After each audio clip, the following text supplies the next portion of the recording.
Hey everybody, welcome to your vinyasa practice. A couple of props you might want to have for today would be yoga blocks if you have them. In the absence of yoga blocks, a stool or a chair that you can easily grab for. And then the second thing would be like a pillow or a folded blanket. We're going to work towards an arm balance. One of the I guess I would say more foundational arm balances, Bakasana or crow pose. And so we will utilize this foundational crow pose to start thinking about if we want to work with arm balances, what position do our hands need to be in? What other body parts do we need to prepare? And so we'll really use that to think about how can we lay the foundation for arm balances to come in the future. And so crow pose will involve a little bit of deep hip flexion and strengthening of the core muscles. So the whole trunk stabilizers, all of that has to be pretty fired up, turned on. And then the third thing, maybe one of the more important things in my opinion, is to learn how to shift the weight forward into the hands. And I talk about this a lot if you're familiar with my vinyasa classes, especially in downward facing dog or any weight bearing pose, the weight needs to be forward on the hands. And when I say that, I mean not at the wrist juncture, but like where the knuckle mounds are, especially the inner thumb and the index finger. And then finally, the grip in the fingertips, there's actually a grip. It's like you're kind of suctioning your hands into the mat and gripping with your fingertips. So all that weight shifts forward, especially when you're thinking about moving into something like crow pose. The foundation of that shape becomes your hands. So to skillfully be able to utilize the body position moving forward into the hands, the strongest part of the hand, the inner edge, and the knuckle mounds, will help make this pose feel a little bit lighter and less forceful and more attuned to, okay, well, it's just physics, right? At that point, when the body is prepared, it's just like, okay, my legs get lighter because I'm shifting my body weight forward into my hands. It's not about like all this strength and struggle to lift the legs up. Rather, it's just we move the body weight forward into the hands and then the legs get lighter. So with that in mind, we're going to start out on our backs. And we'll just take a few moments here to stretch out if that feels comfortable. You can certainly keep the knees bent if you'd rather. Let's take the hands to the belly. Maybe one hand to the low belly, one hand to the lower rib cage, and just start to tune into the breath here. Feel free to close your eyes.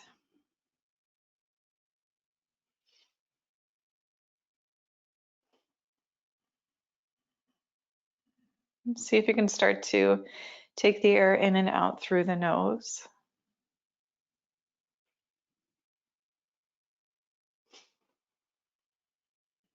Maybe take a little bit longer to breathe in fully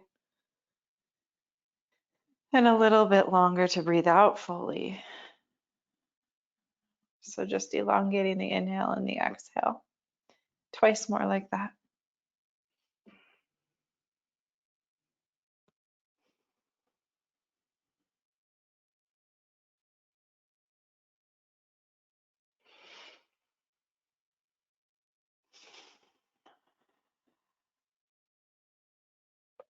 Good, and then let's take the fingertips just behind the ears, so they're like resting at the back of the head. The elbows are wide, the chest is broad. Bring your legs closer together and flex your feet. And if your knees are bent, that's okay. You can do this from a bent knee position. We're going to start to inhale the right leg, float that right leg up. And when that right leg feels about parallel with the ground, start to lift the chest up. And so the shoulder blades come off the mat. You're keeping your chest broad, and then everything lowers back down. And we're going to stick with that right side 3 more times. So inhale, right leg lifts, and then chest lifts, shoulder blades off the mat. Exhale, lower. So already we're starting to feel that deep hip flexion and the core. Inhale, lift the leg, lift the chest. Little squeeze at the top. Exhale, lower. One more time on this side. Take an extra beat to breathe and squeeze at the top, pressing the low back down, and then slowly release. Okay. Second side, left leg lifts. Inhale, lift the chest. Little squeeze with that core, shoulders off the mat. Slowly lower the left leg down, the head and the shoulders. Let's continue on this left side. First, the left leg lifts, and then the upper body. Give that little squeeze at the top, and then lower everything back down 3 more times on this left side. So there's a slight pause and squeezing at the top of your range motion, twice more. Squeezing at the top of the range of motion. And what do I mean by that? Like that leg, that left leg is as high as it's gonna go, and the shoulders are lifted as far away from the mat as they're gonna go, and then we squeeze the core and the hip flexor. And we're just using the muscles of the core and the hip flexor to do that. We're not using any external levers like the arms. Let's relax out of that. Deep breath in, stretch the arms overhead. Deep breath out. Start to bend the knees, hug the knees into the chest. Rocking a little bit side to side. As you do this, pull your knees wide, like you could touch your knees into your armpits. And then we'll take happy baby from here. So if it's accessible to you, you can reach up to the soles of the feet. And if you really have to crank the neck up to get to the feet, then just take the backs of the legs. Maybe it's the calves or the backs of the knees. A couple more rocks here.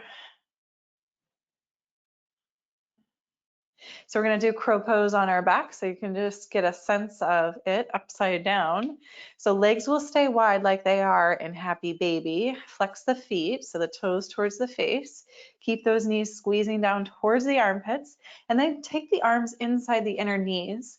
Lift the chest and the shoulders just like you did, and see if you can connect your triceps with your inner knee joint and squeeze together there. Okay, so the feet, the ankles are flexed, the wrists are flexed. Deep breath in here. This is your crow pose. You're just upside down. Crow pose, although you would have your heels hugging into your glutes, so you can go ahead and try that. But keep that squeezing of inner knees into triceps and triceps out to inner knees. And then relax, let that go. Deep breath in, stretch everything out. And then exhale, let's roll off to a side. You can move through child's pose if you like. And we'll meet up in tabletop. Now we're going to play with that transferring of the weight into the knuckle mounds and the fingertips. So in your tabletop, just start to shift forward and back, straight forward and back. So it's almost like you're coming far forward as if you're going to lower down to your belly, right? So it's more like a supported plank, not like a tabletop. Can you feel the weight shifting forward into the knuckle mounds? So less weight in the wrist there, and then grip the mat with your fingertips. And then press the hips back to tabletop. Let's do that a couple more times. So look for that sensation in the knuckles and the fingertips. And then shift back, tabletop. 2 more times, shift forward. A little grip with the fingertips. Back and forward. All right, let's add on. Left leg, stretch it up and back. Deep breath in here. And then breath out, left knee to outer left tricep. Press the floor away, round the upper back, and then squeeze, pause there with that left knee towards the tricep, and re-extend the left leg. 3 more times there. Pull the left knee forward, find that tricep connection. There's a round in the upper back, and then find the extension on the inhale, left leg, sweep it back. Twice more. Shift forward, press the floor away, and then re-extend the leg. 1 more time, pull that left knee forward, squeeze, squeeze, squeeze, knee to tricep. Left leg extends back, and then left knee back to its place. Whew, a few rounds of cat-cow here. And just traditional cat-cow, just undulating the spine, making a little bit of space in between the vertebrae.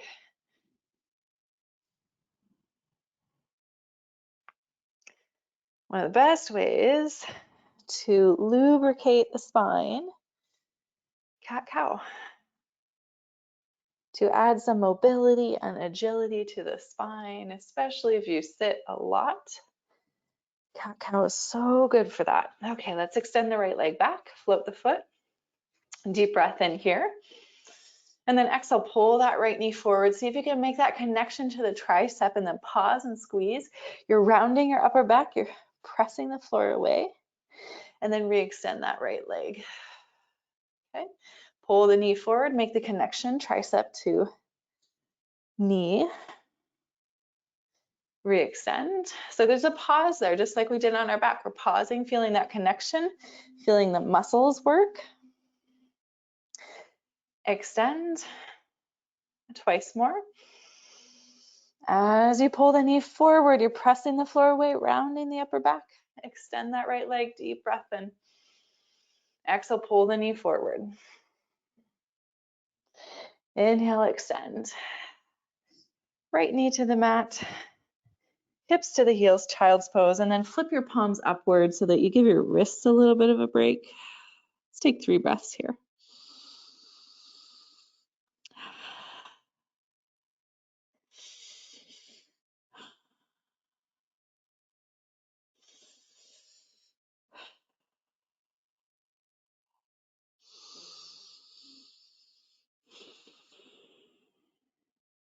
All right, let's come forward to tabletop and prepare for downward facing dog. So foundation in the hands, shift the weight forward into the knuckles, grip through your fingertips. It's that same foundation. Then curl the toes under, lift the hips up and back. Maybe take a little wider stance with the feet.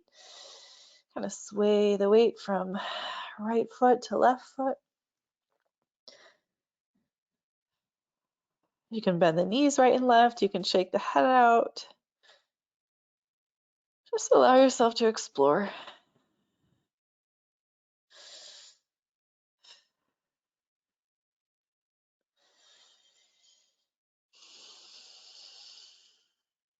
Inhale, shift forward into high plank. Pause in your high plank, lengthen out. Press the floor away. Feel that round of the upper back here. Keep that as you set your knees down. And then let's come all the way onto the belly. We'll do a few rounds of low cobra, Bhujangasana, sliding the wrists back so they're kind of tucked underneath the elbows. Squeeze the elbows into the side of the waist, press down through the tops of the feet. Engage your quadriceps to lift the knees. Inhale, lift the heart, lift the head. And then exhale, lower. Twice more. Inhale, press the floor away, lift the chest. Exhale, lower. It doesn't really matter how high your chest gets off the mat, but just can you use your back muscles?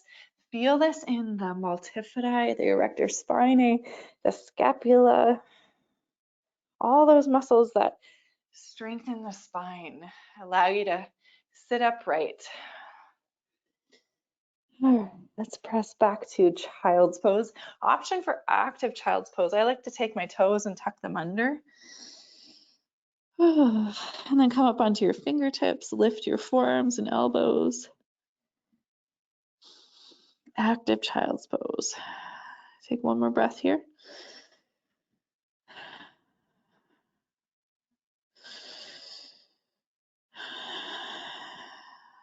Good.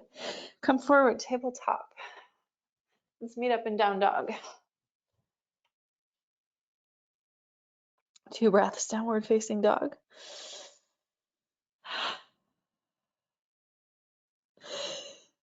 Shift your right leg up and back.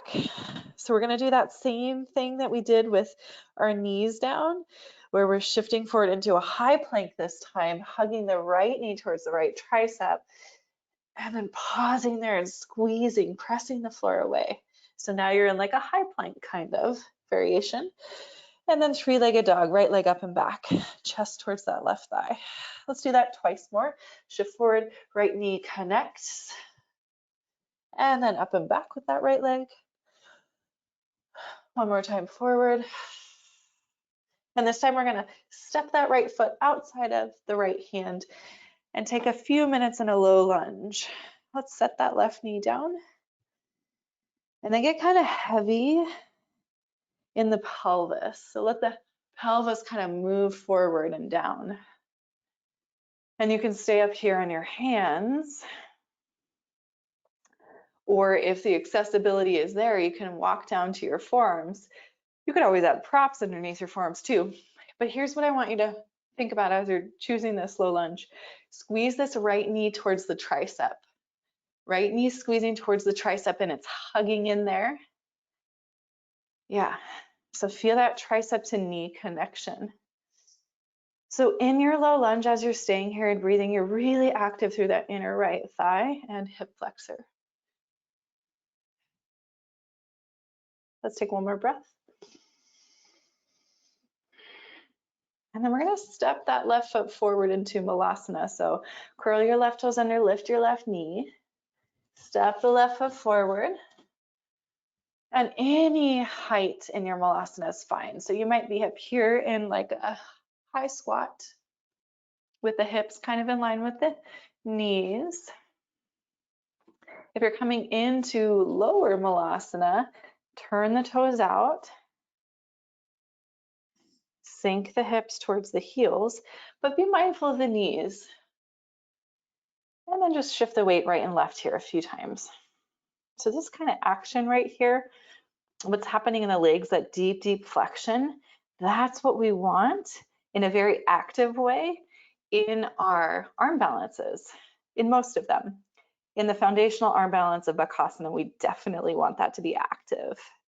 Okay, let's come into a forward fold. So lift the hips, bring the feet to parallel, relax your head. Deep breath in, halfway lift, fingertips walk up the shins. Deep breath out, fold. Let's sweep the arms all the way out and up, come all the way into Urdhva Hasana Tadasana, arms reaching overhead. And then we'll exhale and fold right back in. Inhale here, halfway lift. Exhale, folding, bending the knees, planting the hands, and stepping back to high plank. And we'll take a Vashisthasana, side plank variation. We're going to move the weight into that right hand and the outer edge of the right foot. And we can either stack or stagger the feet as that left arm reaches up. And now you can always take that right knee down to support it in your supported side plank. Or keep that right leg stretching back. All right, let's come back to high plank. And from your high plank, shift forward. Feel the weight shift forward into the knuckle mounds and the fingertips and lower all the way to the belly, with or without the knees. 3 rounds of low cobra. Inhale, lift up. Use your back muscles for that. Exhale, lower. Inhale, press the floor away. Exhale, lower. One more time, low cobra. Maybe it's starting to look more like a medium cobra because the body is getting warm. Let's press up and back. Active child's pose. Tuck those toes. Come to your fingertips, hips to the heels. 2 deep breaths here. I'm just giving the wrists a little break because we're asking a lot of them today. All right, let's come forward. Tabletop. Get ready for side 2. Downward facing dog first. Settle, pause, breathe. And then we'll float the left leg up and back. And then as we shift forward, left knee to left tricep, pause there, press the floor away, round the upper back, and then re-extend the left leg. Downward facing dog with that left leg high. Twice more. Shift forward, feel that connection, feel the weight shift forward into the hands. And then left leg up and back. One more time here. And then left foot steps forward outside of the left hand. Right knee to the mat. And then you can kind of gauge this in your body. I'm going to stay up on my hands today because really what I'm more focused on is squeezing the inner left knee to my left tricep and making that an active stretch. So I'm really working at my end range of motion. I'm really working in my stretch.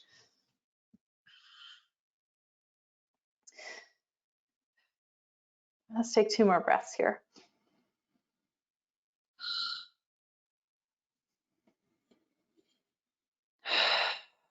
Good. Okay, we're going to come forward to Malasana one last time.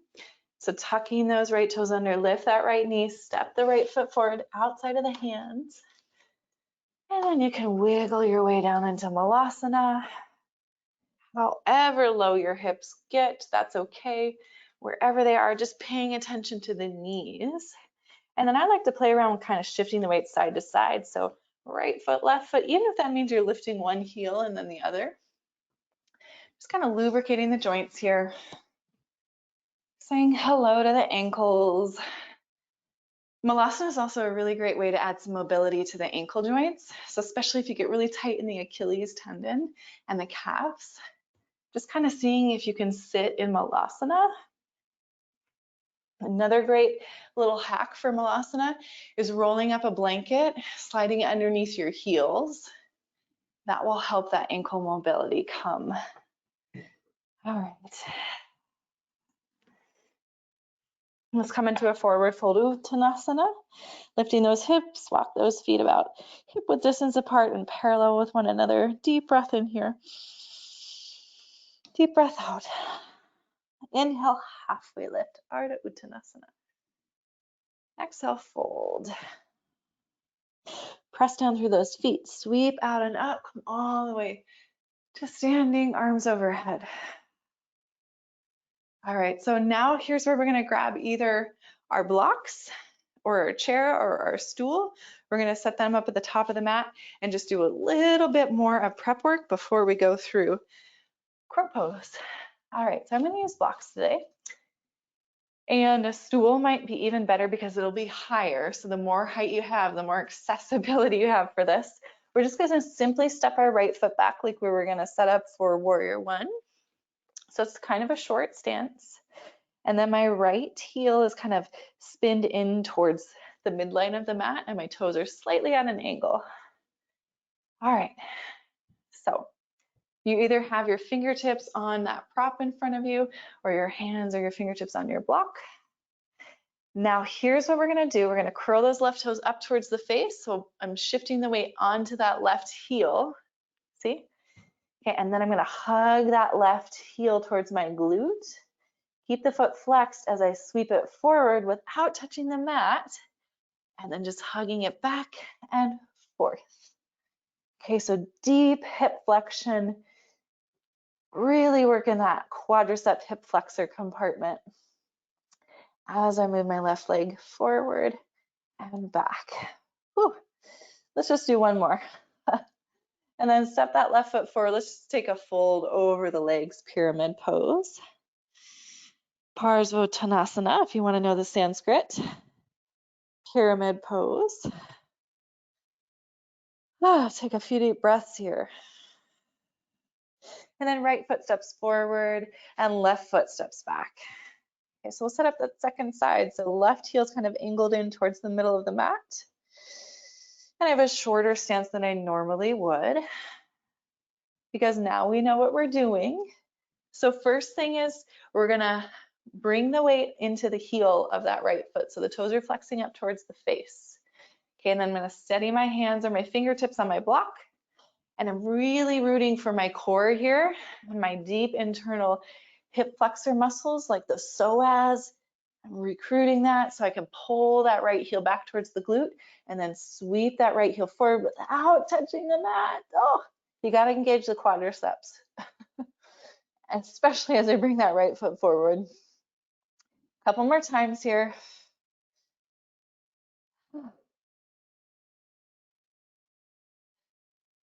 Next time that right heel comes forward, let it land. Let your upper body fold over that right leg. Just let this be kind of delicious. Relax. And then let's step the left foot forward.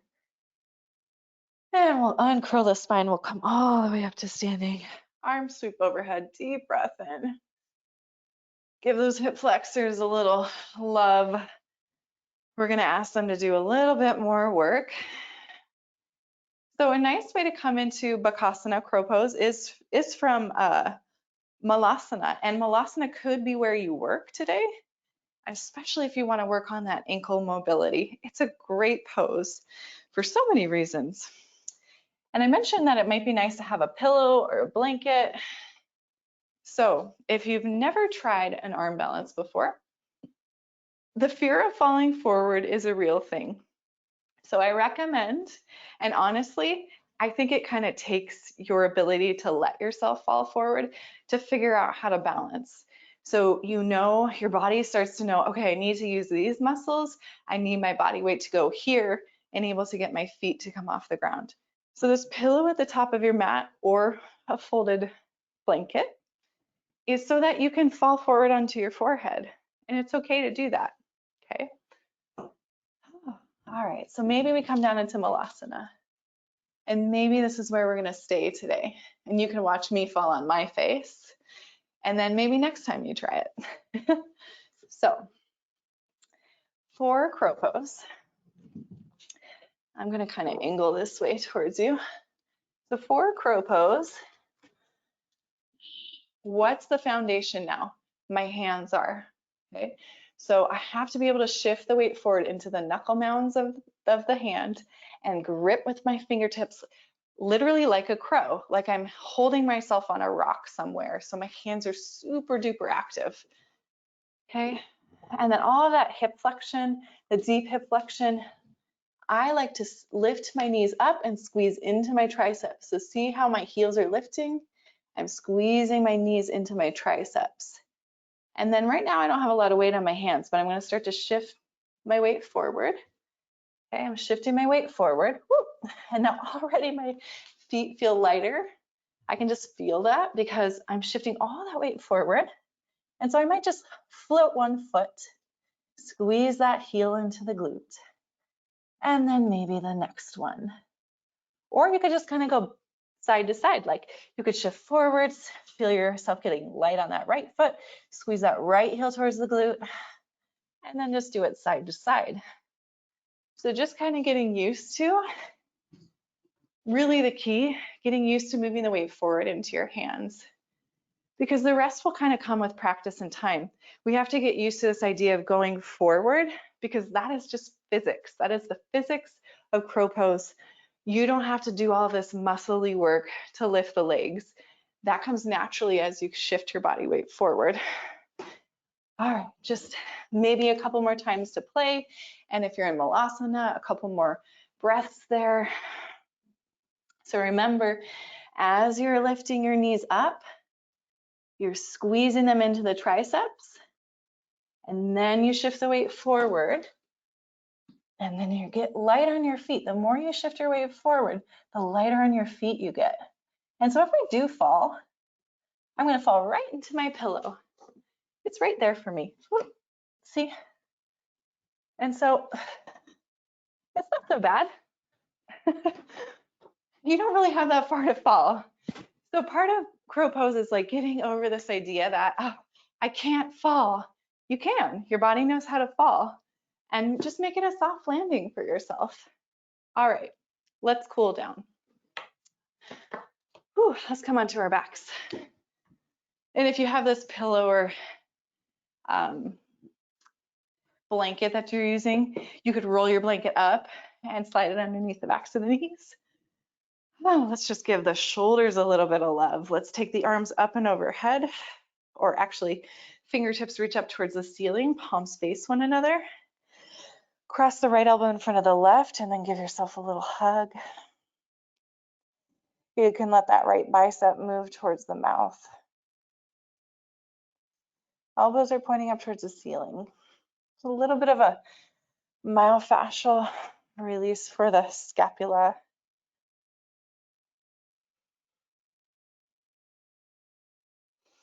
And the scapula are your shoulder blades.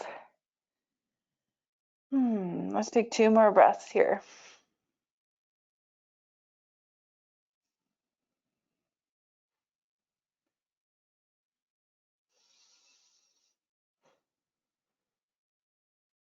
Let's re-extend the arms. We'll just switch sides so that left elbow is going to come in front of your right elbow. Bend your elbows like you're giving yourself a big old hug, which you deserve. Move that left bicep over your mouth. Elbows are pointing up towards the ceiling. So you can tell I'm talking funny because my hands are just literally hovering, not my hands, but my biceps are literally hovering over my mouth. And the more you can relax your shoulders, the better. Deep breaths in here.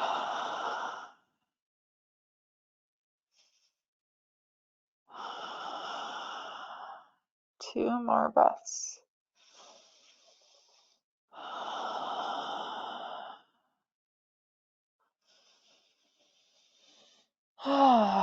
Let's unwind the arms, stretch them out. So our last shape, we're going to take a supine twist.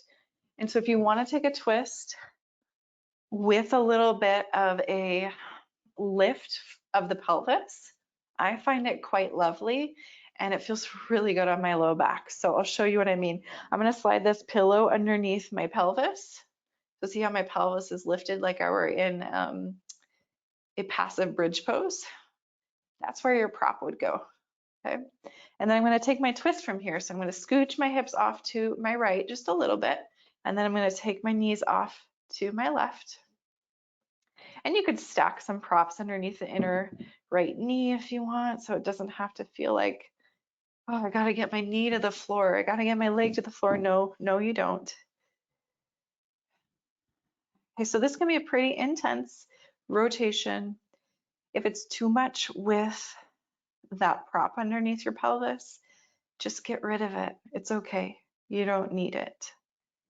And just come into a regular old supine twist, which are so good for the spine. Let's take 3 breaths here.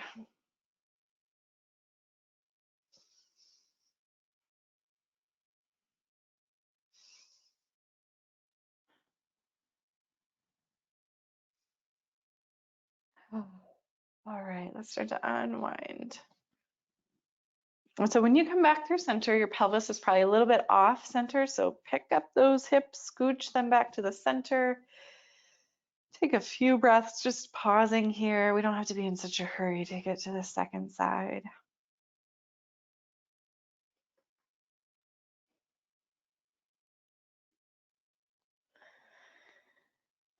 All right, now let's pick up our hips, shift them off to the left. Whether or not you're using a prop, I recommend doing that. And then start to rotate the knees to your right. I think it feels good to extend my left leg out. But that's not always the case for everybody. So just check it out in your own body if it doesn't work for you. Maybe it's not for you today. That doesn't mean that you're not doing it right. Really, the point of this is the wisdom from yoga comes from your ability to discern what is right for you. And a lot of that wisdom comes from listening to the body, because your body's always talking to you and giving you signals. Our ego gets in the way a lot and doesn't want to listen. And that's usually when we get hurt. And sometimes it's just a bruised ego, right? But I think you know what I mean. All right, let's take 2 more breaths here in our twist.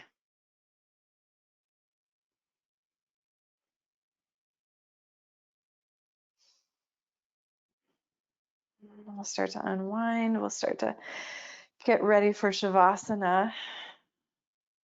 So when you do come back to the back of the pelvis, just take that a few seconds to adjust the pelvis. So it's just a nice straight line of the spine from shoulders to hips. If there's any other movement you want to take before you head to Shavasana, please feel free to do that. And then let your Shavasana look like what you're craving today. What are you craving? An upright seat, legs up the wall, laying on your back, something underneath the backs of the knees. Just kind of see if you can intuit what you're craving and then start to settle in. And we'll just take about 5 deep, slow belly breaths here.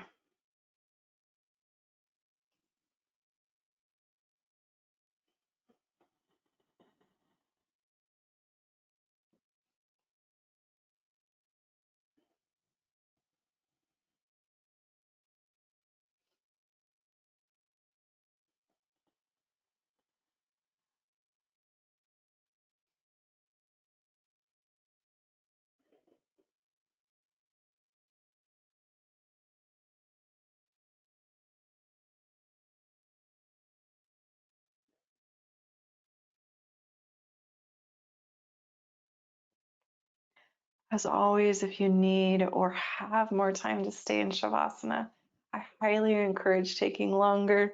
If you need to move on with your day, start to awaken. You can stretch your arms overhead, move your head side to side, circle out your ankles. And then when you're ready, fetal position. Maybe just take a full breath in fetal position.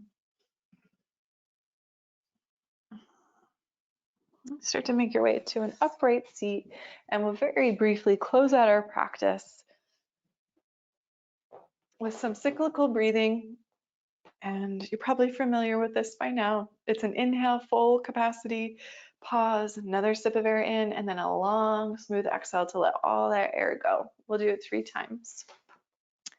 Shift the shoulders back, relax them down, ears over the shoulders. Begin by breathing in, grow tall. When you feel you're full of air, pause, take another sip of air in, and then exhale, let it go.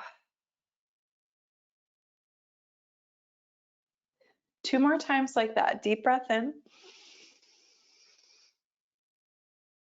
pause, 1 more sip of air at the top. Exhale, let it go.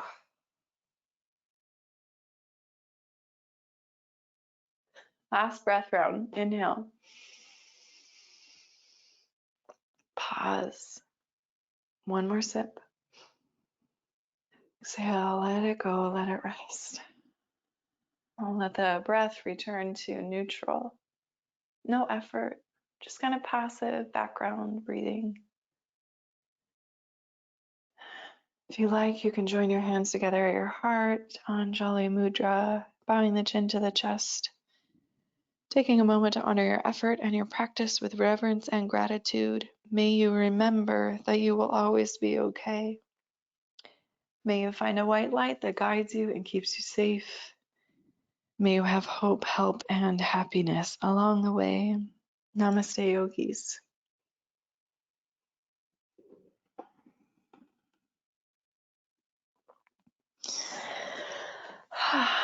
Great work.